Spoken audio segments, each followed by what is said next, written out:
Hey, what's up, everybody? This is Mogion Monster, and welcome to Why the Fascination, or WTF as I like to call it.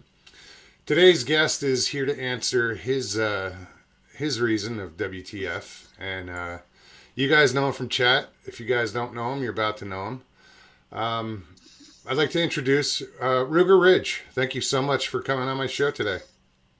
Hey, not a problem, man. So you've had some paranormal experiences, you told me. Um, I have, yeah. how or when did this first start? You know that you had these experiences. The first what started for me was in the second grade. We moved into a house that had a ghost that just absolutely tormented me. But as far as the paranormal large picture, my sister is I don't know. I guess you'd call her sensitive or something. But uh, the earliest thing of something weird that I can remember was she woke up 2 nights in a row screaming that her friend's house was on fire. Friend lived down the street. And so we all just jump up and run outside, and of course it wasn't. Well, the third night, same thing. We jump up, run outside, and it was. So that was the first thing to give me a clue that something was, different than what I knew was going on. Sure. And then we moved to in a house. I grew up in Peoria, Illinois, and was there till the second grade. And when I was in first grade, we moved on into a house on North Adams, 1123 North Adams. The house is gone, but there's a house right next door that is the mirror opposite of what ours was. And we moved in. It was the first house where all of us kids had our own bedroom, two-story house, big nice house, and we was tickled to death, except that this guy just come out of my closet. All right, something just went wrong. Hello? Yeah, yeah. Did I lose you?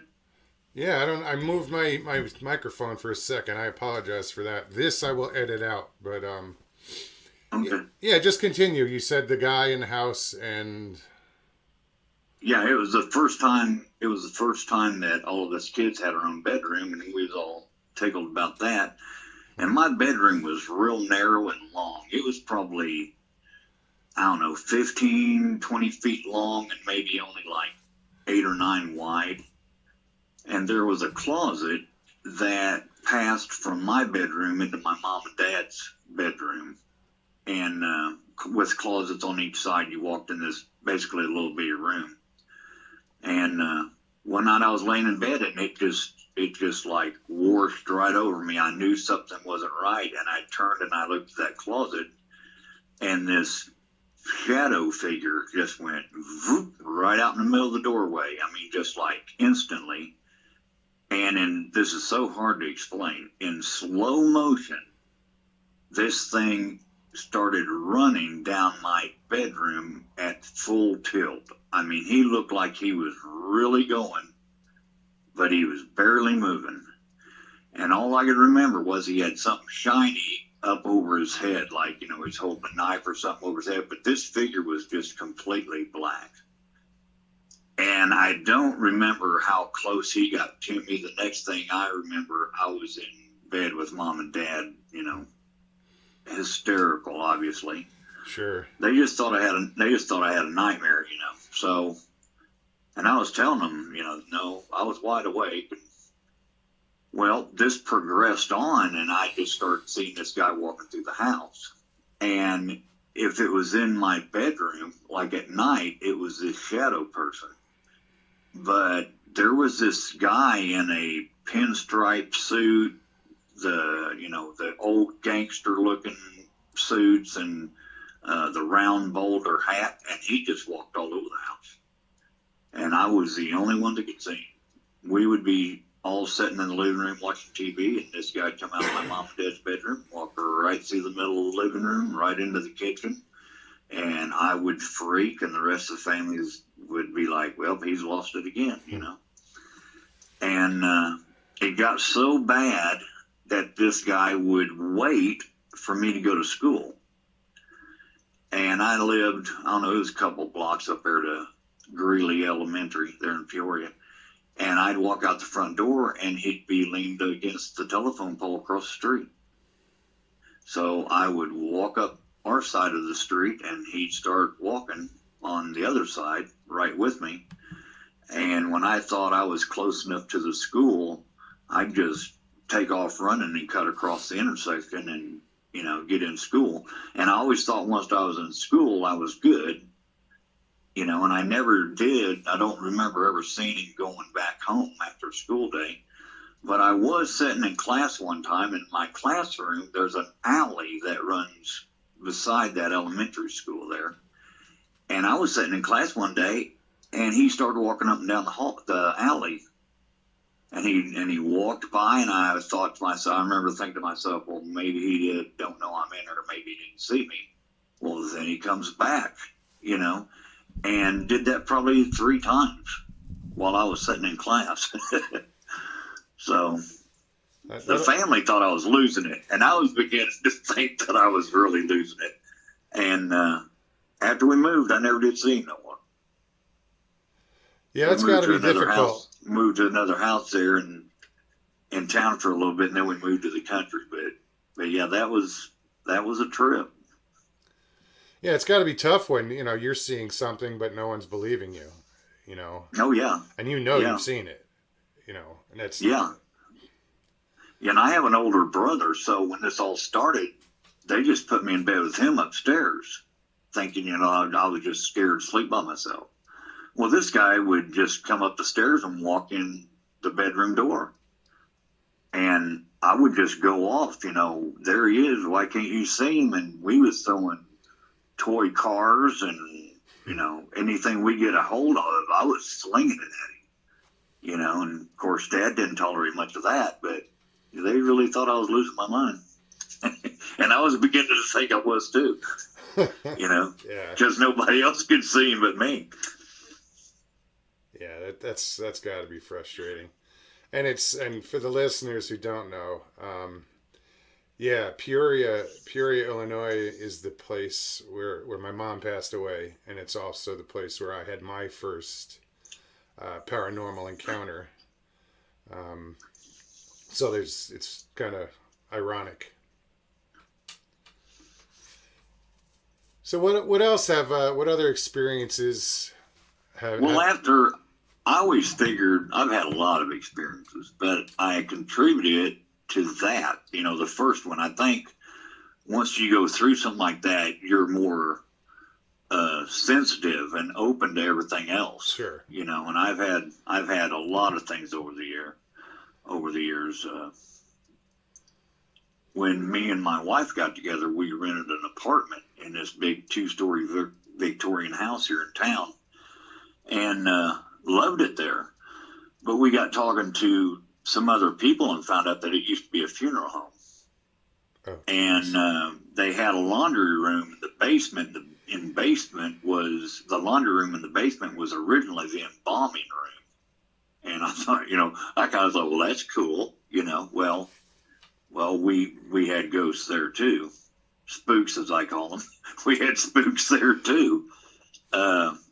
We had a deal to where if we pushed all the kitchen chairs in, if we pushed this one chair in, then that chair would rattle in the middle of the night. It was just, it was obvious what it was. But if we left it pulled away from the table, just quiet, nothing, never had a problem with it. My wife was taking a bath. We had an old clawfoot tub. The old original clawfoot tub was still upstairs. And we had a clawfoot tub. My wife was getting ready for work one morning, and she was washing her hair under the faucet, and somebody touched her on the shoulder. And she informed them that would not happen again. Well, at least she stood up for herself. Oh, yeah. That's good. We had just went to bed one night, and they had carpeted the floors in this old house and had done a sorry job as far as trimming the doors, and the bedroom door drug really bad on the carpet, so we just kept it open. It was just being her their little one bedroom apartment. So we just kept it propped open. Well, we just went to bed one night, and I was just about dozed off, and that feeling come over me. And I thought, okay, here we go, And I told her, I said, somebody's in here. And she said, well, tell them to get out. And I said, I'm fixing to. And it was just like right at the foot of the bed. Couldn't see nothing, but I just knew it was. And I got mad. And I set up and told them I wasn't having it.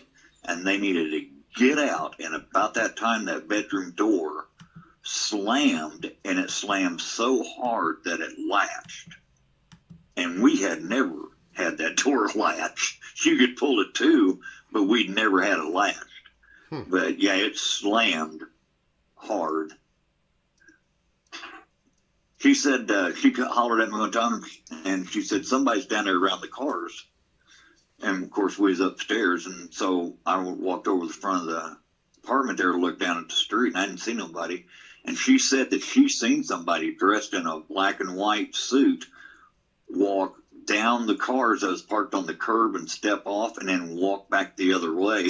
And I said, I guess that's the funeral director checking stuff out, but he was like there and then he was gone. And that was a shame. We loved that apartment. No, we wasn't afraid. It was just something, of course, sure. By that time I was pretty used to stuff happening. Wow. I've had some experiences, nothing like, no like full body apparitions or anything, but definitely, presence, making their presence known, but, right. with moving stuff and manipulating sound, the radio and, but yeah, right. I go ahead. The house there in Peoria, I didn't finish the after story on that house in Peoria. After I got 18, a buddy of mine rode motorcycles together all over the place. And when it was over in Peoria, and I said, let's run down and see if my old spook house is still there. So we rode down there, and I just wanted to show it to him. And we're standing there looking at it, and this guy walks out between the houses there. And walks out in the front yard. He said, can I help you guys? And I said, I just used to live here when I was little. And he said, really? What's your name? And I told him, and he said, I don't remember that. And I said, well, it's been a long time ago. I was like in second grade. And he said, well, I've owned it forever. I forget how many years he said he'd owned it. And I said, yeah, didn't live here very long. He said, I can't get anybody to live here. He said, the longest I think anybody's lived here is like 5 months. And, of course, I didn't say nothing. And he said, I'm selling it. It's for sale. He said, this last family was with the final straw. And I said, well, my bedroom was there on the side, that big, long room. And he said, there's not a bedroom on the side of this house. And I said, yeah, right there when you walk out of the living room into that long, narrow room off the. And he said, oh, well, that's just storage. Nobody ever uses that for a bedroom. And I said, well, I did. Or my mom and dad did. That was my bedroom. And he said, well, I'm selling it. He said, this last family, he said, I went through and I updated everything. And he said, in that closet that went into that storage room, I filled that in and it was gone. And he said, in the middle of the night, the man of the house lost his mind and took a chopping axe to that closet. And he tore the wall out between the master bedroom and that storage room. And I just looked at this buddy of mine because I'd already told him the whole story. And he was just white as a ghost himself. And I thought, well, okay, we got to go. But he said, yeah. He said that he had filled that closet in and that guy had tore the wall, the sheetrock down getting in there. So I wasn't the only one the house bothered. Sure. I wonder what it was that really drove him to open up that wall, No idea. I figure, best I could figure was he was probably laying in bed and this old boy just popped out of the wall, Okay. Just like it popped out of the closet. Sure. It was just, you've seen how people talk about shadow figures. They're just super fast and all of a sudden there they are. That's exactly what he did. Just like bang. There he stood and next thing you seen or I seen was him running. Running straight at me, going really slow. That's strange, though. The way you described that. He's running full speed ahead, but he's in slow motion. Yeah, yeah, yeah. I was laying in bed one night, and Excuse me. we left the door to the living room open, so I could actually see in the living room, and I could see through that closet to my mom and dad's bedroom also. And this had been going on for a little while, and I was laying there in bed looking out in the living room, and he walked by. And I thought, well, he'll come back. It's just a matter of time, he'll come back. And he didn't. So I got up and I walked out in the living room and looked in toward the kitchen. And the basement door was in the kitchen. And as I walked in the living room and looked into the kitchen, he turned and looked at me and went right through the basement door, like he was going downstairs with it closed. And I think I slept with my brother that night too. That's funny. Yeah. When we moved from Peoria, we moved to a trailer court out in the country, and it was great. There was a bunch of kids there, and I was in second grade. Get there, and all the kids are showing me around, and we go at the rear of the trailer court was this huge hill, and at the top of this hill was a old dead tree, and they said, "See a tree up there?" And I said, "Yeah." I said, "That's the hanging tree." And I said, "Really? What's that mean?" And the legend of this trailer court was that on a certain night at midnight, you could look up there and see this guy hanging from this tree. And so it got to be a thing. We do camp outs and stuff back there. We're not very far from the house, but we'd camp out and we'd wait till midnight, and if nothing happened, we went home and just stuff like that. And I guess every kid that ever moved to that trailer court was told that story. So you fast forward ahead, and I'm up in high school, and this buddy of mine, guitar player, and we're talking kids, he was a few years younger than me. He'd brought a friend of his home from school, and to spend the night. So the next morning they get on the bus, and they're just like strung out. And I said, "What in the world's wrong with you guys?" And this friend of Randy's, this guitar player kid, Randy, the friend of his says, "Didn't sleep." And I said, "Why didn't you sleep?" And he said, "Couldn't. Guitar playing all night long." And I said, "Randy, why'd you keep him up playing guitar all night long?" And he said, "I didn't." He said, "The guitar was under my bed in the case." And I just gave him a look like, "What?" And he said, "It started strumming in the case under the bed." And I said, "Well, they're not supposed to do that." And he said, "Well, it did all night long." Randy had a sister that was my age that had nothing to do with me and didn't like me at all, And she was kind of just stuck up. And she gave him a dirty look, and he shut up. So the next night or the next weekend, the same thing. They go out there. Then back this up. We got to edit this out too. The next day, Randy gets on the bus, and he says, "You ain't gonna believe what happened last night." And I said, "What happened?" He said, "I do chores before we all go to bed in the barn, and Dad hollered at me and said I'd left the light on, and I knew I'd turned it off." He said, "So I went down and shut the light off, and it come back on before I got back to the house."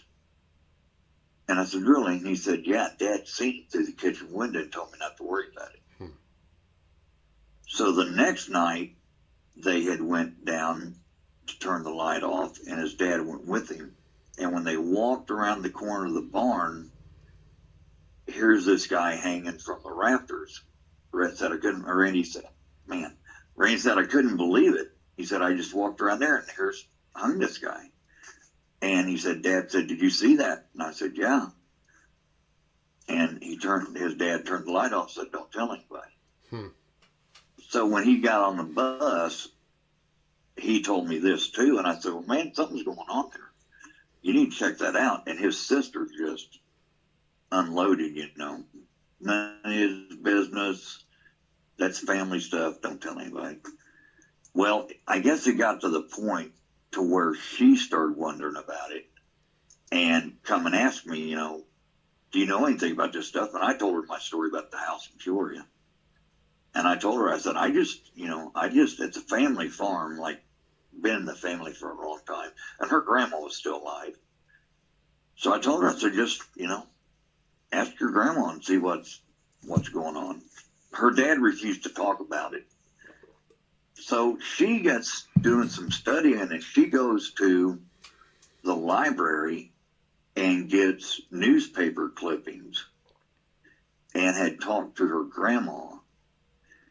And her grandma's brother, her great uncle, was a well-known musician that played at all the barn dances, all the weddings. He played guitar, fiddle, and I don't know what all.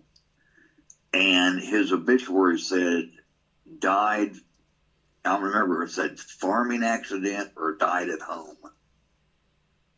But her grandma finally come up with it and said that he had hung himself in that tree at the very back of their property.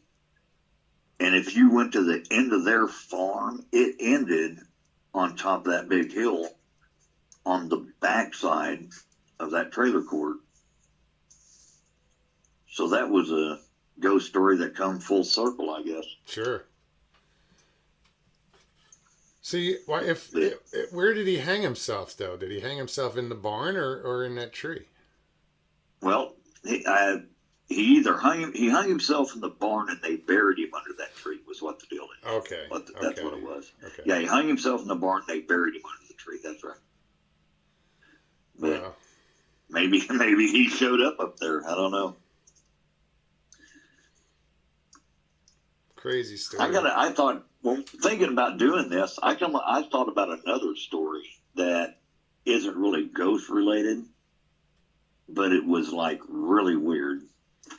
Definitely paranormal. Weird is good. A friend of mine, Weird is good.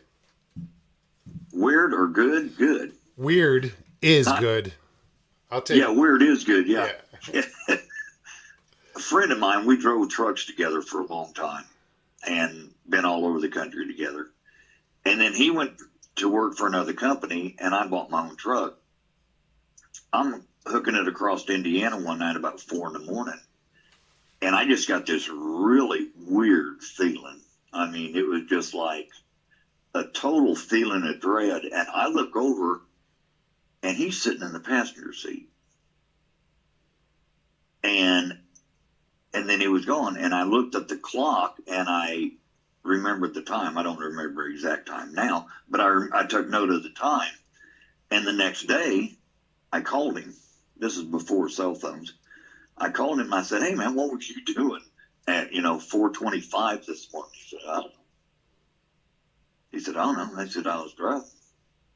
And I said, so I told him the story, and he said, oh, wow, you know what happened last night at about that time? And I said, what? And he said, this crazy guy crossed the media and almost hit us head on. He said, I had to whip it plumb over on the other shoulder to miss this guy. He said, yeah, that guy almost hit me head on. And it was, within a few minutes. And I said, well, it's a wonder he hadn't hit you because you was in the passenger seat of my truck in Indiana. That's bizarre. Yeah. But it was just like he was sitting over riding, It was weird.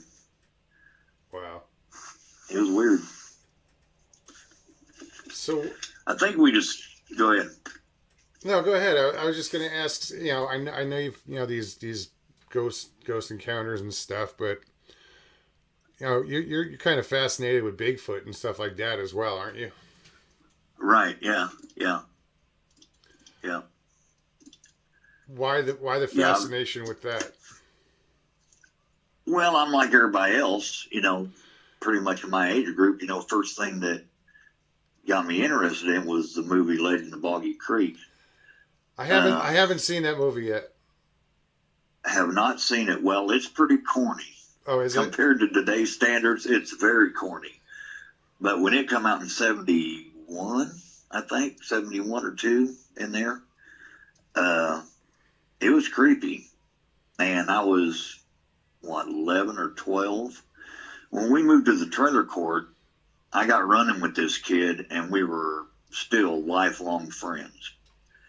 And this place was surrounded by woods. It was down the gully, and it was surrounded by deep woods. And we built us a cabin in the woods. And if we wasn't in school, we was in that cabin. We like to froze to death one time because we was bound determined that we was going to camp out over Christmas vacation. And we made it one night, but, we did it. And I just basically grew up in the woods. And there was two movies that become real popular back then, or was popular to us, and that was The Legend of Boggy Creek and The Town That Dreaded Sundown, about a serial killer that was in Texarkana. But The Legend of Boggy Creek was just, at that time, it was just so real that it just really made an impact. And then with us being in the woods all the time, it was always in the back of our minds, Sure. And, we camped and all sorts of stuff all the way up till, we graduated high school. We was camping or fishing or doing something, working on cars, running something. And there was several times when we was like 14, 15, old enough to know better, old enough to already know everything that was in them woods. There was a few times there that there was stuff behind the cabin that we could hear walk up. And, this cabin was just thrown together. It wasn't a lodge by any means. It was just a place to get in and out of the weather. And there was things that would happen up there that would make us, just wonder.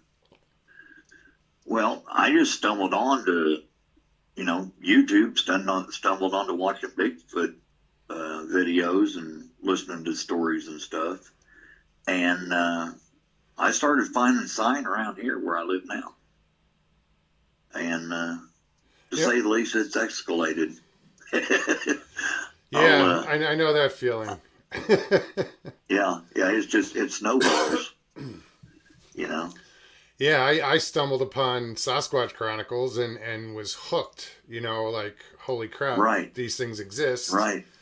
And, I had seen, and it's weird because over the years I had, went through YouTube and looked at some videos, but never gave them much credence, seeing Bigfoot or whatever. Right. But, it didn't affect me until I started hearing firsthand accounts. And that was when it really sank in that there was something going on. Right. And I've been hooked ever since. Before The Legend of Boggy Creek, everybody, the only thing we had to go by was the Patterson-Gimlin film, or what some article in a paper or something you'd hear once in a while, and it was all out on the West Coast, the northwest coast. But The Legend of Boggy Creek is in Fouke, Arkansas. Sure. Well, we was in Illinois. I moved to, I had family in Missouri where I live now. So that just kind of brought it, into our part of the country that it could be a possibility. And when you're that young, it just makes an impression with you. Sure. Yeah, you need to watch The Legend of Boggy Creek. Yeah, no, I'm curious. It's corny. It's corny now, but at the time it was it was something else. I know the impact on a. I know they just remastered it, and re-put it out or whatever they did. Right. But yeah, that's all I hear about is The Legend of Boggy Creek, and I'm like, I've never seen it. Yeah. I'm not giving the story away by any means, but the one thing when I was a kid that stuck in my mind was these guys come in from all over the country with these high-dollar hunting dogs, and, kids and dogs and everything. And my uncle had hunting dogs. I knew all about dog hunting, and coon hunting and everything. And they turned them dogs out of the truck, and they tucked tail and got back in the truck. They wasn't tracking it, this thing. They got one whiff and said no. Yeah. And it happens a lot. To a kid 12 years old, it was like, Well, it's got to be bad if a dog won't track you, you know? Yeah. That's funny. It's corny now, but it's you need to watch it. Yeah, it's a classic. I'll definitely check it out. Um, what else? That town that dreaded sundown. That's a Oh creepy yeah, show I too. never heard of that one either. Yeah, yeah. That's and true story. Is it? True story. The town. Yeah, town that dreaded sundown. Yeah, it's a true story. It's a serial killer in Texarkana. I believe it was in the late 40s, Oh really? something That like that. Early 50s. Yeah. I may have my dates wrong, but it was way back there. But yeah, that never solved it. He totally got away from him. really? Yeah, yeah. How many people were killed? I don't remember. Hey, it's just morbid. He used a 22 caliber pistol on some of them, but Sorry, that it was was just. kind of like it was kind of like the Zodiac thing, but not really. But he was just like a phantom. I think that's what the papers called him, was a phantom. He would just show up, kill some people, and was gone. Hmm. And that movie's corny too, but it come out in the 70s, so there's going to be a corny factor about it. But the story is definitely true. And Yeah, I never really. My dad was a cop, and I never got into like all these different murder cases. mysteries and Yeah, stuff. yeah. Yeah. It was always more sci-fi or horror. Dean Koontz, Stephen King. Right. Yeah, I never got into like the serial killer stories or like, what's his name, Kaczynski. He was back in Jersey. The Iceman. Right. And I lived in the town that he was from. I lived there for a little while. And then my dad's friends with a gentleman here in Sedona that he was the lead detective, I guess, on the Hillside Strangler case. Oh, really? Yeah, yeah. Yeah, I never got into that whole. Yeah. Never thing. was into sci-fi. Until lately. I mean, it all seems to run in the same circles. Everybody has their own beliefs about what Bigfoot is, this, that, portals, and all that stuff. But when Star Wars come out and everybody went crazy, I said, this will never last. That will never sell. This isn't going to amount to nothing. Nobody believes that. Yeah. Yeah. I was wrong. Apparently. And back then, I mean, Star Trek was still going on too, wasn't it? Right, yeah. Yeah, Star Trek was all we had. And it was like totally unbelievable. Yeah, but look how many things came to fruition from that, Yeah. I mean, just like their communication device, their exactly. Yeah. They had the first flip phone. Yeah, exactly. A bunch of other different things that were like far out then that are just commonplace now. So it's pretty cool. And all the alien, But then again, films. when I was in school, they was saying by the year 2000 we'd be having flying cars. Yeah, that's not a good idea. We was a little late on that. Well, they have stuff out there, but I don't think people need to be flying around. No. What goes they need up to learn how to drive on the must come ground down. before you turn them loose with aircraft. Oh, jeez. Could you imagine people with flying cars? No, I can't. I don't know how people get to the store and back without killing each other the way they drive now.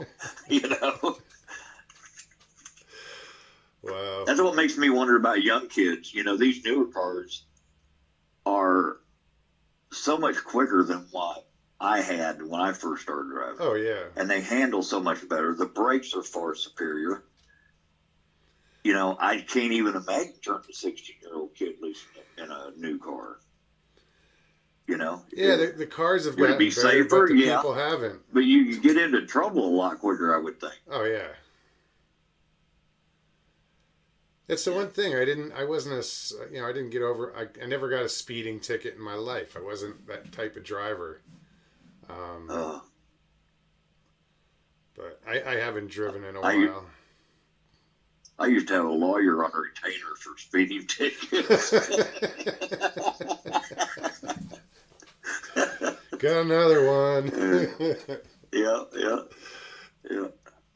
Wow. Yeah, I was informed one time that I bought a judge a new Evinrude to get out of some trouble. Many, many moons ago. That's funny. I don't know if I don't know if you've priced like outboards these days, but those things are expensive. Oh yeah, Oh yeah, my god. absolutely. Yeah, Yeah, my yeah, dad's boat is in the shop right now getting some work done on the motor, and just for shits and giggles, went and priced some engines, and it was like 5-6 grand at the low end. I exactly, was like, I don't think exactly. so. Yeah, So hopefully this guy yeah, can get it running properly. But yeah, yeah. The first boat I bought, the motor on it was trashed, and I thought, no big deal. Let's buy another motor.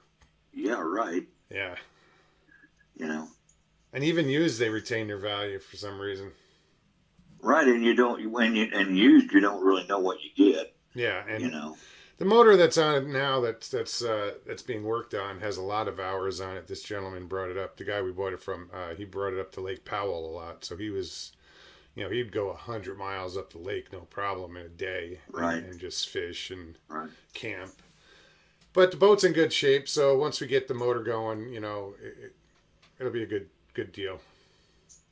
Yeah. But You know what boat stands for, don't you? BOAT what? stands.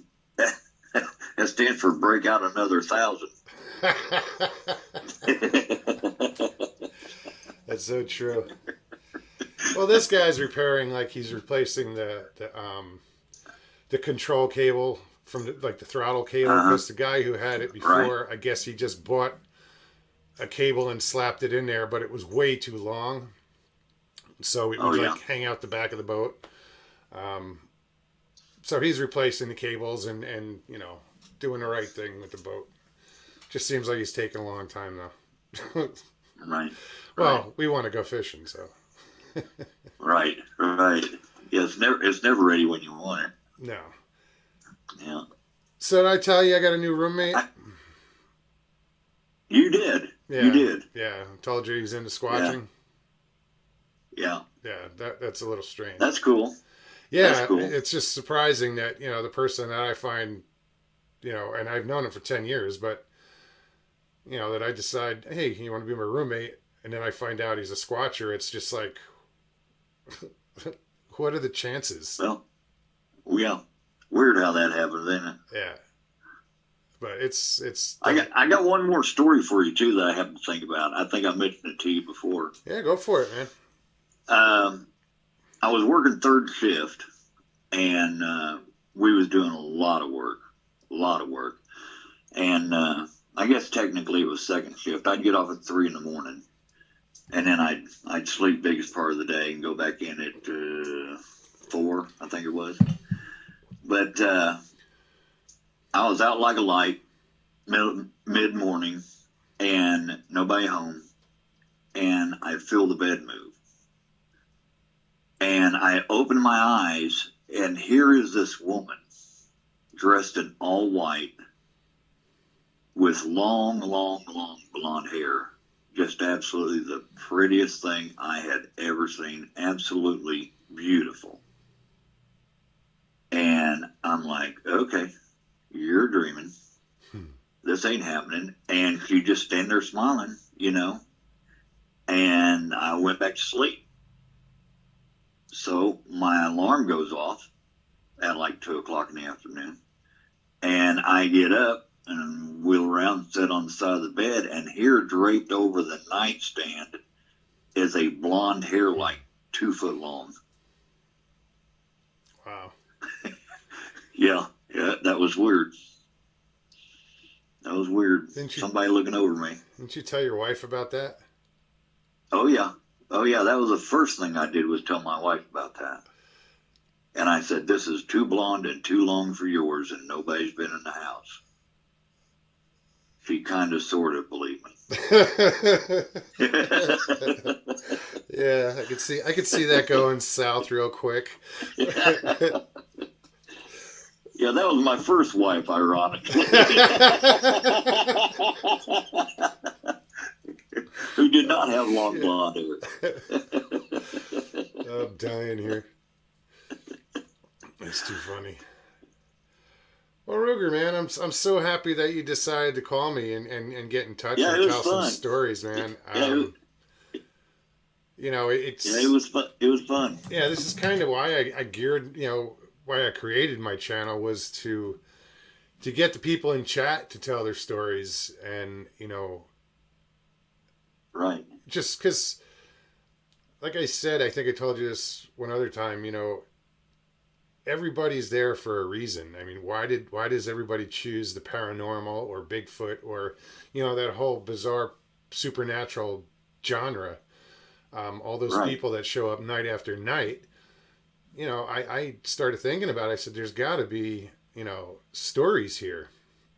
And slowly they're coming out, Right. and I'm And they're all related. It seems to be all intertwined. yeah, dude, You this, know. and it's kind of weird that whole part with me, my stories have, intertwined with a lot of my guest stories, little details that Right. just, well, Right. Peoria for one, um, and some other details that came out. It's making me scratch my head, like what the hell's going on. But it's also, I'm looking at it as I'm being shown. I think that I'm doing the right thing. That I'm going in the right direction. Right. Right. So Yeah, there's people that have stories that want to tell them. No kidding. and there's some people that have stories that don't know where to start to tell them. I have friends Right. like that don't even they're a little hesitant about telling their stories, or they're just a lot of people don't want their name out there, and I understand that. I understand that Right. 100%. But I'm getting stories, like yours and Mike Kirkpatrick's and all the other guests. They were slow. I'm sure to they had to think about it before they just jumped into it, and Right. that's what Right. I'm hoping listeners will do is say, hey, you know what, this guy's all right, and we can talk to him, and hopefully people will contact me. Yeah. Yeah. But yeah, I do Yeah. Well, appreciate I this. enjoyed it. Go ahead. I was anxious to be on. Enjoyed the channel, Well, thank and I you. thought I need to go on there. I need to go in there and tell him all my spook stories. No, I'm glad you did. And I know people love listening to them. I don't have a lot of followers, but I have loyal followers. Right. Right. Yeah. Oh my We know God. all this stuff being related. Like I said, I think once you experience something that isn't supposed to be real, isn't supposed to be there, you know for a fact what you saw, then that never leaves you. When I was in the Army, I was stationed in Germany, and under our motor pool were tunnels, escape tunnels that were built by the Nazis during, World War II. My post in Germany at one time was a German Nazi post. It was a retreat for Nazi officers, and then the United States Army took it over when we went over there in West Germany, and there was tunnels under this whole post. And when we discovered that there was tunnels, it was like, hey, let's explore these tunnels. And everybody's like, I ain't getting down there. And I'm like, I'll go. I'll go. I will go. I'd go. Yeah. So 3 of us spent all Saturday one day going through these tunnels, and they were all dead ends. We got just to them. we got to the mess hall, and the engineers had concreted these tunnels up, but we was close enough to the kitchen that we could hear the guys talking. Wow. That were, cooking, yeah. But, them old tunnels, we went all through them, and I had to go first. So, everybody else is kind of scared, and I'm like, I'll go. Well, right I don't on. care. I'll go. Yeah, I'm that explorer type too. I'll stick my head in wherever just to see what's in there. Right. It's right. funny. Back in '89, I went to Italy, and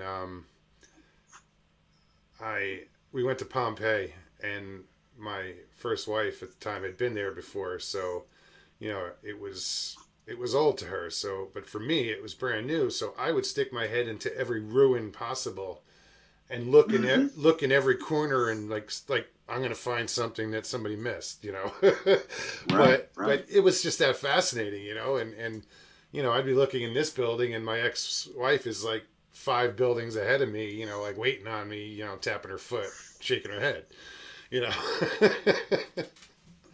But yeah, I am the explorer type.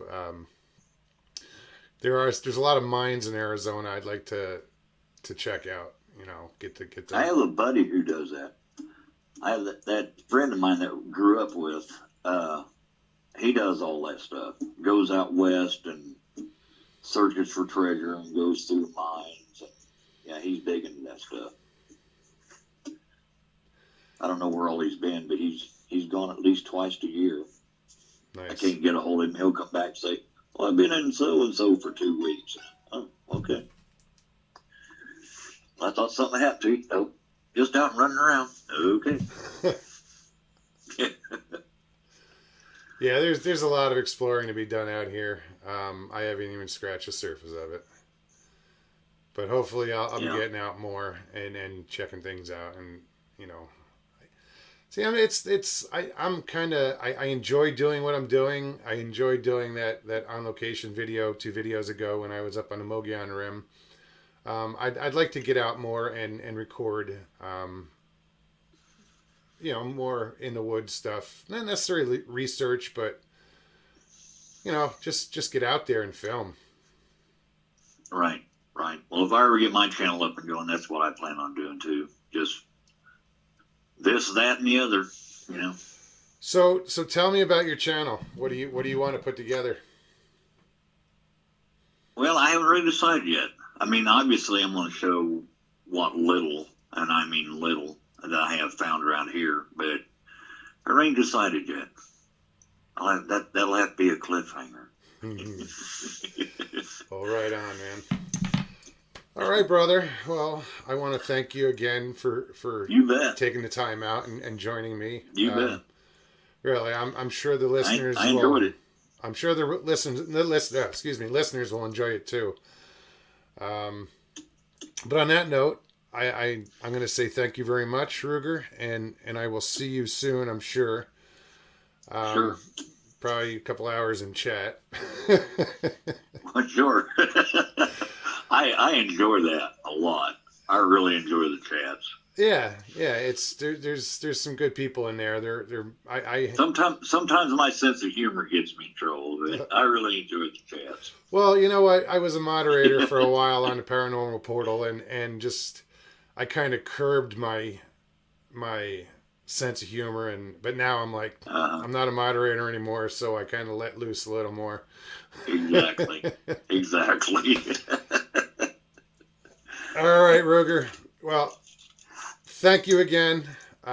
Really, I enjoyed this. I love your stories, and if you come up with any more, let me know. I absolutely will. Awesome. If I remember any more or have anything happen, I'll give you a ring, man. Perfect. Okay. All right, man. Catch me later. Thanks again. All right, bye. Take care. Bye. Bye. Wow, so that was Ruger Ridge, everybody. Some great stories. I enjoyed that. I enjoyed the paranormal stories and the ghost stories and the coincidences. Peoria, Illinois. Really, that's where I had my first experience, and I was just there because my mom lived there. I just went out to visit when she died, and that's where she passed. And it's just weird. Everything. I don't know, guys. It's just weird. But my eyes are open, and I'm connecting the dots, and I think this is what I'm supposed to be doing, and I think that's why I'm getting all these serendipitous occurrences or coincidences, if you want to call them that. But anyway, I hope you guys enjoyed this video. Ruger Ridge, thank you so much, buddy. That was awesome. If you did like this video, please make sure you hit the like, subscribe, share. Please leave your comments in the comment section below. Also, if you have stories that you want to come on and share, get in touch with me, guys. It's at monstermogion@gmail.com, and also on Mogion Monsters with an S on Facebook. Again, hit me up, guys. I'd love to hear from you, and I'm sure everybody else would like to hear your stories. Don't keep them to yourself. It's being selfish. All right, guys. Well, we'll catch you on the next one. Hope you enjoyed it. Peace and God bless.